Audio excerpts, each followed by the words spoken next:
Hey there. Ready to dive into something kind of wild? We're going to be talking about AI-generated philosophy today and what it all means for us regular humans, just trying to figure things out. It definitely brings up some interesting questions about where we get our information and who we trust. Exactly. And the jumping off point for this deep dive is this video essay by Clark Ellison. Hmm. It's called AI-Generated Philosophy is Weirdly Profound, and it starts with this website. It's called The Infinite Conversation. Basically, it's two AIs having a never-ending conversation. Oh, I've heard of this. They're designed to sound like, who is it? Uzek and Herzog. You got it. Slavoj Žižek, the philosopher, and Werner Herzog, the filmmaker. And Ellison plays these clips of the AI dialogue, and it is honestly a little eerie because they sound so realistic. I can imagine. The technology has come such a long way, even in the past few years. Seriously, there's even this one part where the AI Hijek says something like, ideology today, you do it yourself. And on the surface, it sounds kind of insightful, right? Yeah, I can see how it would be easy to get caught up in the moment, especially with a figure like Hijek, who's known for those thought-provoking zingers. Exactly. But then you take a step back and you remember, this is an AI, so it really makes you think, are we responding to the actual idea or just the fact that it's coming from who we think it's coming from? That's the big question, isn't it? Yeah. This whole thing with AI-generated content is like this weird funhouse mirror reflection of our anxieties about information in general. Oh, 100%. Like, we are bombarded with content all the time, and it's getting harder and harder to figure out what's real, what's fake, what's profound, what's just nonsense. Right. And we're naturally drawn to things that confirm what we already believe, especially if it's coming from someone we see as an authority. Which Ellison brings up with that whole Sokal affair thing. Oh, yeah. That was wild. Yeah. For those who haven't heard of it, it was this physicist, Alan Sokal. He basically wrote this completely nonsensical paper full of jargon and submitted it to a cultural studies journal as a joke. And they published it. They totally did. Yeah. Which just goes to show how easily we can be fooled by what seems like credible scholarship. And it makes you think, what else are we taking at face value that might be complete bunk? Totally. But going back to this idea of trusting authorities, it made me think about how we approach knowledge in general. And Ellison brings up Hegel's master-slave dialectic to explain this dynamic. It's such a powerful metaphor for understanding how we relate to those we see as intellectuals or thought leaders. Right. So for those of us who might not be philosophy buffs, could you break down what that actually means? Of course. So it's not about a literal master and slave. It's more about this struggle for recognition that happens in any relationship where one person is seen as having more knowledge or expertise. Okay, I'm starting to see the connection. So it's like we're putting these experts, these influencers, even AI now, in the master position without even realizing it. In a way, yes. We look to them for validation, for confirmation that we're on the right track intellectually. And like you were saying earlier, we're more likely to accept their ideas without question because we see them as authorities. Exactly. And that's where things get really interesting because Hegel argues that the master, while seemingly in control, is actually dependent on the slave for recognition. Oh, how so? Well, the slave, through their interactions with the master and their own efforts to understand, begins to develop their own sense of self and knowledge. So it's like the master needs the slave's recognition to validate their own position. Exactly.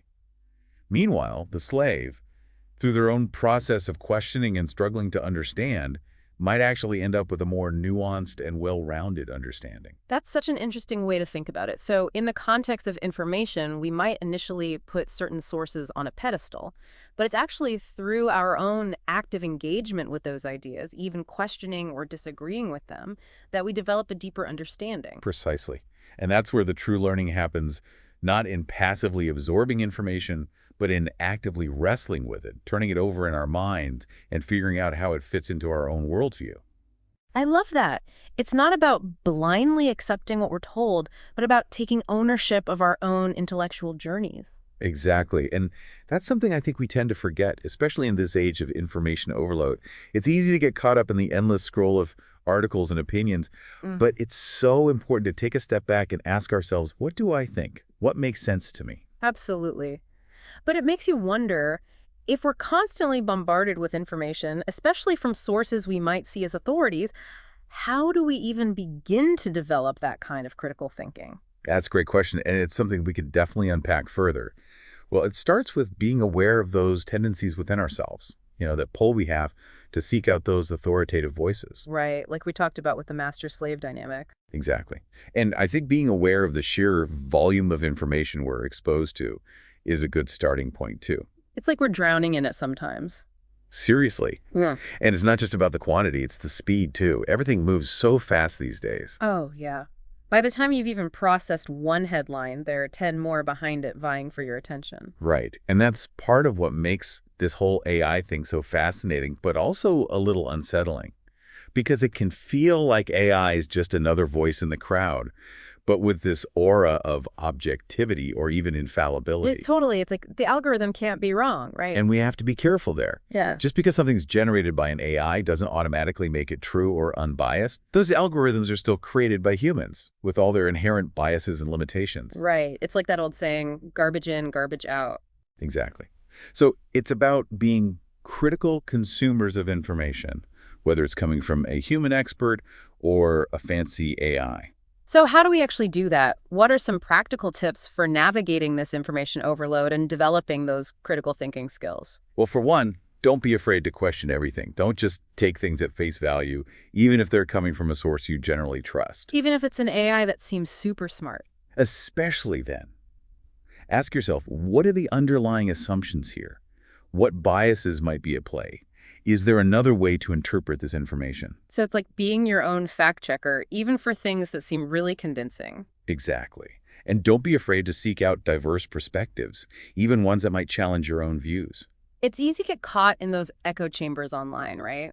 Where you're only exposed to information that confirms what you already believe. It happens to the best of us. But if we want to truly grow and learn, we have to be willing to step outside of our comfort zones and engage with different viewpoints. And that's where things get interesting, right? Because it's not just about proving who's right or wrong. It's about expanding our understanding and realizing that there are multiple ways of looking at the world. Exactly. And remember what we were discussing about the master-slave dynamic. It's in those moments of questioning, of grappling with opposing views, that we really start to develop our own unique perspectives. So it's not about blindly accepting what we're told, but about actively engaging with the information and figuring out what resonates with us. You got it. And that brings us to another important concept that Ellison highlights in his essay, Lacan's idea of this subject presumed to know. Oh yeah, we touched on that earlier. How does that fit into all of this? Well, Lacan argued that in any relationship where knowledge is involved, there's this tendency to project knowledge onto the other person, to assume they have the answers we're looking for. Oh, okay, I can see that. It's like going to a therapist and assuming they have all the solutions to your problems. Exactly. Or reading an expert's opinion piece and assuming they have a complete understanding of the issue. And you're saying we do this with AI too? Absolutely. We can get caught up in the hype, the promise of AI as this ultimate source of knowledge and wisdom. But we have to remember, even AI systems are limited by the data they're trained on, the algorithms that drive them. They're not infallible oracles. Right. They're just tools. And like any tool, they can be used for good or bad, and they have their limitations. Exactly. So going back to your question about practical tips, I think a big one is being aware of this tendency to project knowledge onto others, whether it's a human expert or an AI system. So instead of blindly accepting what we're told, we need to approach information with a healthy dose of skepticism. Exactly. Ask yourself, what are the motivations behind this information? Who benefits from me believing this? What other perspectives might be out there? And I guess that ties into what we were saying earlier about seeking out diverse viewpoints. 100%. Because the more perspectives we're exposed to, the more well-rounded our understanding becomes. And the better equipped we are to think critically and make informed decisions about the information we're consuming. Precisely. It's all about taking ownership of our own intellectual journeys and recognizing that knowledge is not a destination, it's a process. I love that. It's about embracing the journey, the questioning, the exploration, even the disagreements. And who knows what amazing discoveries we might make along the way. Well, speaking of amazing discoveries, I think we've stumbled upon a really important one here today. And to wrap up this fascinating deep dive, we've got one last thought-provoking idea from Eliason's essay to unpack. He suggests that maybe, just maybe, there's no such thing as a pseudo-intellectual. Ooh, yeah, that's an interesting thought. It's kind of a radical idea, right? Because we love to put people in boxes, label them, especially when it comes to intelligence or knowledge. We do. It's like we're so quick to dismiss someone as a pseudo-intellectual if they don't fit our definition of the real deal. And Elison makes this really compelling argument that maybe it's not about being a pseudo or the real deal, but about degrees of self-awareness. So, what does that actually mean in a practical sense? How do we differentiate between genuine intellectual curiosity and just, well, pretending to be smart? That's the billion-dollar question, isn't it? And I don't think there's an easy answer, but I think it starts with questioning our own motivations. Why do we feel the need to label someone as a pseudo-intellectual in the first place? Is it because their ideas genuinely don't hold up under scrutiny? Or is it more about us wanting to feel intellectually superior? Exactly. And that's where things get really interesting, because it forces us to confront our own relationship with knowledge and expertise. Are we approaching these conversations with a genuine desire to learn and understand? Or are we more interested in proving ourselves right, in defending our own intellectual turf? It's a question worth pondering, isn't it?